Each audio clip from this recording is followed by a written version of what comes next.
I never imagined that a cardboard box could change the entire direction of my life. When my grandfather passed away, I drove down to southern Utah expecting nothing more than the familiar rhythm of Mormon funerals, casseroles, hymns, sung off-key by well-meaning ward members, and quiet conversations about faith, endurance, and eternal families. Instead, I found myself standing in my mother's dining room, staring at a box that felt heavier than anything I had ever carried. Inside that box were the journals that would unravel everything I thought I knew about my family, my faith, and the narrative I was raised to defend at any cost. My grandfather had always been a mystery to me. Growing up, I saw him every Sunday, always sitting in the same pew, always wearing the same dark suit, always carrying the same triple combination with the pages lined in red pencil notes that only he seemed to understand. He was the kind of man people described as steadfast, unshakable, a pillar of the ward, but he was also emotionally distant, almost unreachable. He didn't hug, didn't joke, didn't show softness, he just followed. Followed church leaders, followed commandments, followed a strict internal compass that seemed carved in stone. The day we gathered after his funeral, my mother placed the cardboard box in front of me with trembling hands. The house smelled like funeral potatoes and homemade rolls, the comfort food of mourners. "Dad wanted you to have these," she said, her voice thin, almost frightened. I looked around. Everyone avoided eye contact. My siblings kept busy in the kitchen. Cousins whispered in the living room. No one wanted to be near the box. I didn't open it there. I drove home with it on the passenger seat, watching the desert roll by in shades of red and gold. I kept glancing at the box like it was alive, like it was breathing beside me. Something in my chest tightened every time I looked at it. I didn't know why. It wasn't until midnight, when the house was quiet and my wife had gone to bed, that I finally opened the box in the garage. There were ties, pocket watches, medals from the war, brittle manuals from priesthood leadership meetings, and 2 leather-bound journals tied together with yarn that looked like it might disintegrate if I pulled too hard. I reached for them slowly, almost reverently. The leather was rough but warm, as if it remembered every hand that had held it before mine. I opened the first journal, expecting nothing more than mundane entries about home teaching assignments or sacrament meeting talks. And that's exactly what filled the first 20 or so pages: lists, schedules, notes about quorum lessons, names of families needing service. Then the tone shifted. Suddenly, the entries became more emotional, reflective, almost distressed. And then I found it. A line scratched into the page with unusual force, written in darker ink as if he pressed the pen too hard. "Some brethren still struggle with Brother Brigham's teachings, but truth is truth. Adam came first. As God, I froze. Everything around me became silent, even the hum of the refrigerator in the garage. I felt my heartbeat in my throat. I read the line again and again and again, hoping it would rearrange itself into something less threatening, something that fit the sanitized version of Mormon history I'd been taught all my life. But it didn't. The words stayed exactly as they were. Adam came first as God. I thought about what I learned in Sunday school as a child, that Adam was the first man, that he and Eve were placed in the Garden of Eden, that he was noble and great, but absolutely not God. God was God. Jesus Christ was his son. Adam was a prophet, but not divine. Yet here, in my grandfather's own handwriting, was a confession, or maybe a declaration, or maybe a belief so deeply rooted that he felt compelled to write it even decades after the church had officially distanced itself from the Adam God teaching. I shut the journal so fast that dust rose from its edges. My entire body shook with adrenaline. I felt like a child, again, like I had done something forbidden, something sinful, something that required immediate repentance. Growing up in the church teaches you exactly where the lines are, even if no one says them out loud. Reading anti-Mormon material, questioning leaders, digging into deep doctrine, those were lines you never crossed. But here I was, staring at the original source of one of the most controversial teachings in Mormon history, written by my own grandfather. I didn't sleep that night. I lay awake thinking about family home evenings where my mother bore testimony that prophets never misled the church, about primary songs that said follow the prophet, he knows the way, about the unspoken rule that anything challenging the official narrative was dangerous. But now the danger was in my garage, inside a journal that felt like it was calling me back, drawing me deeper into something no one in my life had prepared me to handle. The next morning I tried to pretend nothing had happened. I made breakfast, kissed my wife, went to work. But my mind kept drifting back to the journal, to my grandfather's cramped handwriting, to the shockwave I felt reading that one sentence. By noon, I could barely function. I told my boss I needed the rest of the day off and drove home. When I opened the journal again, this time with a notebook beside me, I felt less fear and more compulsion, as if the truth was something that demanded to be seen, as if hiding from it would only make it grow louder. The entries expanded on the controversy. My grandfather wrote about older men in the stake who believed Brigham Young was misunderstood. He wrote about one high council meeting where a disagreement erupted over whether the doctrine had ever been revealed by God or whether Brigham had acted in the zeal of the moment. He wrote about confusion, about division, about members quietly discussing it in hallways after church, and he wrote about my grandmother. Mary refuses to hear it. One entry said, "She says it's foolish speculation, and that the church has moved on." But how can a church move on if God revealed it? Unless the church is hiding something from the weak. The tension in their marriage seemed to drip from every page. "This doctrine has become a shadow in our home," he wrote in another entry. "A test of loyalty, a test of obedience. A test of whether we trust God or the arm of flesh." I felt a twisting pain in my stomach. I never knew my grandparents argued about anything, let alone doctrine. They always seemed united in their faith, almost excessively so, but these journals revealed a silent war, a doctrinal wedge, a conflict so deep it seemed to haunt him for decades. I didn't want to believe it. I didn't want to think my grandparents suffered over something the church had buried under layers of correlation and simplification. But the more I read, the more undeniable it became. One entry described him attending a meeting where a visiting authority reassured the members that Brigham Young had spoken out of turn and that the doctrine was never meant to be taken literally. Yet in the very next paragraph, my grandfather wrote, "How can a prophet speak out of turn if he is the mouthpiece of the Lord? How do we know which words are God's and which are mistakes? How do we know when to follow and when to question?" My heart trembles with confusion. I closed the journal again. I couldn't breathe. It was too much. Eventually I knew I had to talk to my mother. I drove to her house, rehearsing what I would say, anticipating her reactions. She opened the door and smiled softly, her eyes tired from weeks of mourning. I sat at her kitchen table, the same table where I ate countless Sunday dinners, where I memorized scripture mastery verses, where she bore testimony with tears streaming down her face. I placed the journal in front of her. "Mom," I said gently, "why didn't anyone tell me about this?" Her face drained of color instantly. She didn't open the journal, she didn't touch it. She looked at it like it was a poisonous snake. "Because there's nothing good in those pages," she whispered. "Nothing that will help you. Nothing that will bring you closer to the Spirit." "I already read some of it," I said quietly. She closed her eyes, pained. "You shouldn't have, Mom. Grandpa believed Adam was God." Her hand shot to her mouth. She shook her head. No, he struggled. He was confused. "But he didn't, Mom," I said again, softer this time. "It's written right here." And then she broke. "He almost left the church because of that," she sobbed. "You don't understand what that doctrine did to our family. Your grandmother begged him to let it go. We almost lost him. I felt like someone had punched me in the chest. All my life, we were told our family was strong in the gospel, faithful, united. Now I realized that unity came from silence, not truth." My mother wiped her tears. "Please," she whispered, "don't go digging any deeper." But I already knew I would. I already knew I had crossed a threshold I couldn't return from. I didn't want to destroy anything. I didn't want to break my family's faith. I just wanted the truth, the whole truth, not the curated version we were taught in Sunday school. And something deep inside me whispered that the truth was much larger, much heavier, and much older than I ever realized. The journals were only the beginning. I wish I could say I stopped after that conversation with my mother, that her tears were enough to warn me away from the darkness she believed those journals held. But something had already woken inside me, something quiet but unyielding. It wasn't rebellion, and it wasn't anger.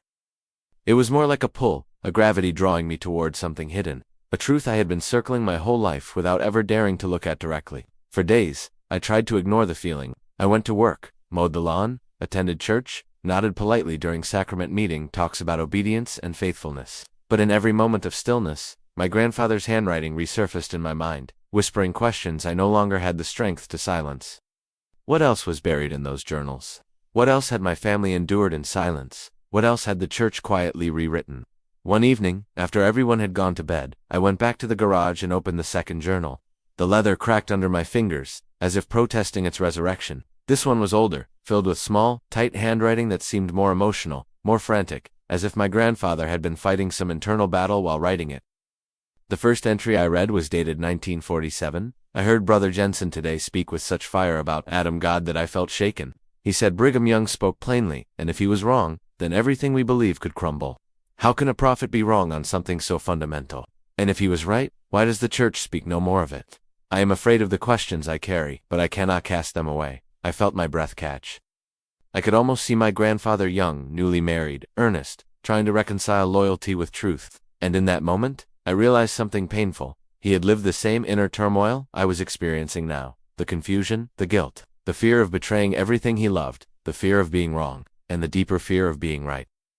Page after page, he documented conversations with ward members, private debates in priesthood quorum meetings, even hints of tension with local leaders who seemed divided on the doctrine. I felt a chill reading one passage. Some say the doctrine is deep meat reserved for the faithful. Others say it was a stumbling block. but I have never felt more torn. I want to be faithful. I want to follow God. But how do I know where God is speaking and where men are guessing? Those words settled into me like a stone. Because I was asking the same question. The more I read, the more the weight of his internal conflict pressed down on me. He was not some rebel looking for reasons to leave the church. He was a man consumed by obedience, seeking for clarity, begging for consistency, pleading for answers he never received. And suddenly, I felt closer to him than I ever had in life. But that closeness came with a cost. One night, my wife found me sitting on the garage floor surrounded by journals, books, and notes I had scribbled in desperation. "What is happening to you?" she asked, her voice trembling as she crouched beside me. I couldn't look at her. "I don't know," I whispered. "You're scaring me." I closed my eyes. "I'm scaring myself." She picked up one of the journals, flipping through the brittle pages. "Is this all because of this doctrine?" "It's not just the doctrine," I said. "It's the secrecy, the silence. The way it tore apart our family without any of us knowing. If Grandpa struggled like this, if so many people did, why pretend it never happened?" She swallowed hard. Because maybe letting it go was the only way people could survive it. Her words hit me with unexpected force. How many people had been crushed under the weight of obedient silence? How much suffering had been hidden in the name of maintaining faith? I didn't have answers, only more questions. Over the following days, everything in my life felt heavy. Prayer felt hollow. Church felt scripted. Family gatherings felt like rehearsals of a play where everyone knew their lines except me. I watched people bear testimony with certainty I no longer recognized as genuine. Or maybe they were genuine. Maybe they simply never stumbled upon the cracks I had. My wife tried to support me, but fear lingered behind her. I feared that my search for truth would lead me out of the church, out of our shared identity, out of the life we'd built together. And I understood her fear, because I felt it too. One Sunday, sitting in sacrament meeting, I opened the church's gospel topics essays on my phone, desperate to find anything that addressed the Adam-God doctrine directly. But there was nothing, not a single official explanation, not even an acknowledgement of the depth of confusion it caused in the 19th and early 20th centuries. It was as if the doctrine had never existed, but I knew it had. My grandfather knew. Thousands of early saints knew. My own family bore the scars of it. After church, my wife and I drove home in silence. The tension between us was thick, almost suffocating. When we walked inside, she finally turned to me. "Are you losing your testimony?" she asked softly. I didn't know how to respond. My testimony didn't feel gone, but it didn't feel the same either. It felt like a fragile structure that had been shaken, revealing cracks I had ignored for years. "I'm questioning," I said, "but not because I want to leave. I just want to understand." She nodded, tears filling her eyes. "I'm scared you won't come back." I pulled her into my arms. "I'm still here. I'm trying." But even as I said it, I wasn't sure who I was trying to convince. A week later, I decided to confront my siblings. I needed to know if anyone else had known, if anyone else had sensed the fracture in our family history. We gathered at my mother's house again, this time in the living room where we'd spent countless Christmas mornings and Sunday evenings. I started carefully. "Have any of you ever heard about Grandpa's belief that Adam was God?" My younger sister looked confused. My older brother rolled his eyes. My cousin shifted uncomfortably. "I told you to leave this alone," my brother snapped. "You're digging up garbage." "It's not garbage," I said. "It's our family. It's our history. It's anti-Mormon." He shot back. "It's Grandpa's handwriting." He shook his head. "You're being manipulated by old ideas that don't matter. The church doesn't teach that anymore. That's all you need to know." My sister spoke softly. "Why are you doing this to Mom? She's already grieving." "I'm not doing anything to her," I said. "I just want the truth." "What good is the truth if it destroys your faith?" my brother asked. And there it was, the question that haunted my grandfather, my mother, and now me. My voice cracked. What good is faith if it depends on not knowing the truth? Silence filled the room. Heavy, accusatory, unresolved. My mother wiped her tears and whispered, "Your grandfather suffered because of this.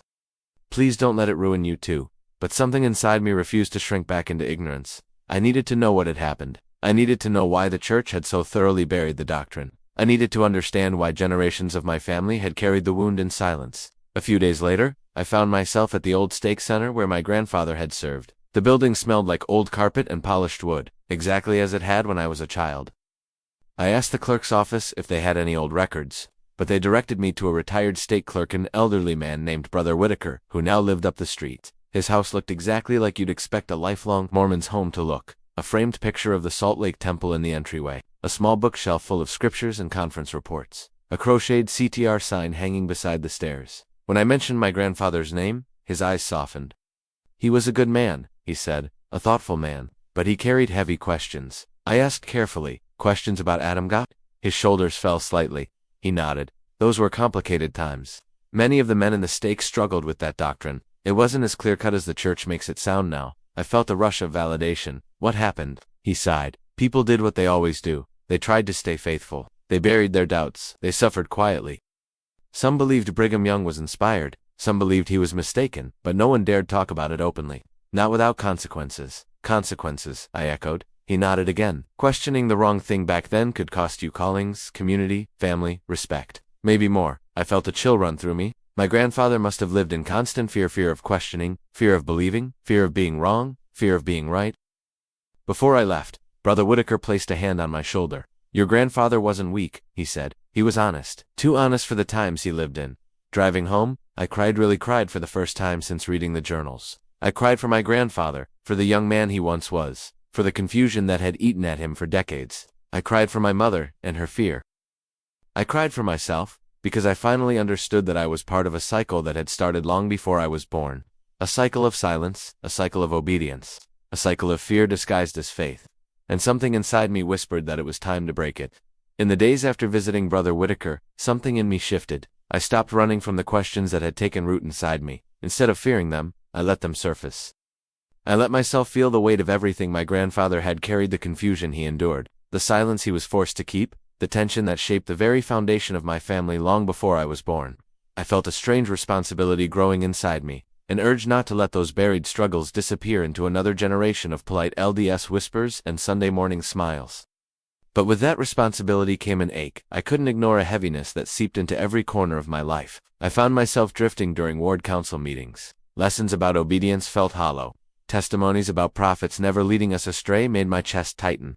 I wasn't angry, and I wasn't trying to rebel. I was simply aware. Aware of cracks I'd never seen before. Aware of contradictions I couldn't explain away.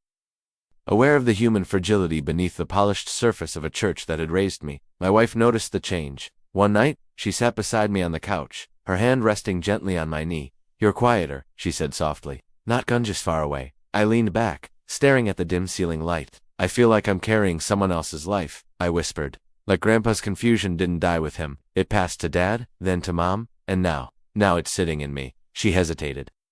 Do you still believe? There was fear in her voice. Not fear of doctrine, but fear of losing the life we'd built together. Fear of the unknown. Fear of change. And I understood that fear, because I felt it too. I don't know what I believe right now, I said, but I know I want to be honest. I owe that to myself, to our kids, to Grandpa, to everyone who spent their whole lives too afraid to speak. She nodded slowly, tears forming at the edges of her eyes. Just don't forget us in all of this. I reached for her hand. I'm not going anywhere. But even as I said it, I knew the landscape of my faith was shifting beneath my feet. A week later, I drove back to my mother's house. I didn't go inside. I sat in the driveway in the late afternoon, watching the sun drop low over the mountains behind her home. The sky was painted in layers of pink and gold, the same sunset I had seen countless times growing up. But now it felt different, heavier, fuller, like it carried stories I hadn't understood before. I saw her silhouette through the kitchen window, washing dishes with slow, deliberate movements. I knew she was struggling too. Not with doctrine. She would never allow herself to question doctrine, but with the fear that my search for truth would break our family the way my grandfather's nearly broke theirs. I went inside after a few minutes. She turned when she heard me, surprise filling her face. I didn't hear your car. I needed to talk, I said. Her shoulders tensed, and for a moment I saw the years of fear written across her expression. About the journals again? Yes, she braced herself, drying her hands with a towel that had little embroidered beehives, the kind Relief Society sisters made for each other. I pulled out a chair at the kitchen table, the same table where she had taught us scripture stories, where we'd knelt to pray before school, where she'd borne testimony every fast Sunday with unwavering conviction. I talked to Brother Whitaker, I began. He confirmed what Grandpa struggled with. He said a lot of men did. Her eyes filled quickly with tears, but she looked away. Those were different times, she said. People didn't understand, people got confused. Mom, Grandpa wasn't confused. He was trying to be honest, and he suffered for it. She shook her head violently, her voice breaking. He should have trusted more. That's what faith is, trusting even when you don't understand. But he didn't understand because no one would talk about it, I said gently. Because everyone stayed silent. Because the church never explained how a prophet could teach something so wrong for so long. A tear rolled down her cheek. He almost left us, she whispered. He almost left the church. Do you know what that would have done to our family? Do you know what that would have done to me? I swallowed hard. Mom, Grandpa needed space to question, and he didn't get it. He never got it. She covered her face with her hands. And I'm terrified you're going down the same road. I stood up and walked to her, placing my hands on her shoulders. "I'm not Grandpa," I said softly, "and I'm not trying to leave anything. I'm trying to understand. That's all." But her body trembled beneath my grip, as if she had been waiting her whole life for this moment, and fearing it would come. That night, I sat again in the garage reading the final entries of my grandfather's journals. The tremor in his handwriting seemed to grow stronger near the end, like age or emotion strained his hand. "I sat alone in the chapel today," he wrote in one entry. "The hymns echoed in my mind long after the service. I have prayed for clarity for years, but clarity does not come. Only questions, only silence." Another entry dated nearly 20 years later. Read, "I have asked myself whether doubt is the adversary's voice or the whisper of truth seeking to be known. I still do not know." And finally, the last page. "If truth exists, it does not fear light. Only men fear light. I hope someday my children or grandchildren will understand what I could not." When I read those words, I felt a deep and overwhelming stillness wash over me, like something inside me had fallen into place. For the first time since opening the journals, I felt connected to him, not through pain or confusion, but through understanding. He hadn't written those words for himself. He had written them for me, for all of us who would inherit the questions he carried. I closed the journal slowly, pressing my palm against the worn leather, as if touching his hand through time. The days that followed felt like waking up from a long sleep. I didn't feel angry at the church. I didn't feel rebellious. I felt awake, aware, more present in my own mind than I had ever been. I saw the world with new depth, as if the cracks in my faith had let in a light I never knew I needed. I talked to my wife openly. We cried together. We prayed together, not for answers, but for courage, for honesty, for peace.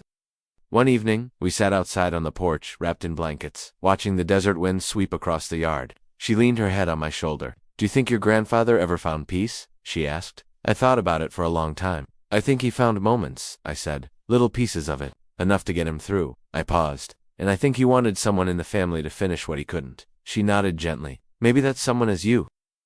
The following Sunday, I went to church with a heart less burdened, less afraid. I sat in the chapel surrounded by the familiar hum of whispered conversations, the rustling of hymn books, the quiet shuffling of children coloring in the pews. I looked around and saw not a perfect community, but a human one full of people who believed because belief brought them comfort, structure, hope. People who never asked the questions I had asked, because they didn't need to. People who found truth in simplicity. I didn't resent them. I didn't feel superior. I felt compassionate, something deeper, something I hadn't expected. Gratitude. Because their lives, their certainty, their devotion had shaped me too. When the sacrament passed, I took it with a reverence that surprised me. Not for doctrine, not for prophets, but for the beauty of striving, for the human longing to understand the world, to find meaning, to cling to something larger than ourselves. That night, I sat down at my desk with a blank notebook, not my grandfather's, my own, and for the first time, I wrote about everything I had learned, not with fear, but with clarity. I wrote about truth, how fragile it can feel, how heavy, how liberating. I wrote about faith, how it changes, evolves, grows deeper when it meets honesty. I wrote about family, how silence can wound, but openness can heal. And I wrote about my grandfather, how his confusion had shaped generations, how his courage to question had planted a seed that finally, after decades, found room to bloom. When I finished writing, I felt the first real sense of peace I'd known since opening the journals. A peace built not on certainty, but on honesty, not on doctrine, but on integrity, not on obedience, but on understanding. The kind of peace that comes when you finally realize that truth isn't something you protect. It's something you face, it's something you live. If you've stayed with me through this entire story, I invite you to share your thoughts in the comments. Tell me if your family carried unspoken stories too, or if you've ever found yourself facing truths you weren't prepared for. And if this story brought you reflection or comfort, feel free to support the channel. The Buy Me a Coffee link is in the description and in the pinned comment. And make sure to subscribe so more people can find their own courage through stories like this. Because some truths aren't meant to be hidden, not forever, not anymore.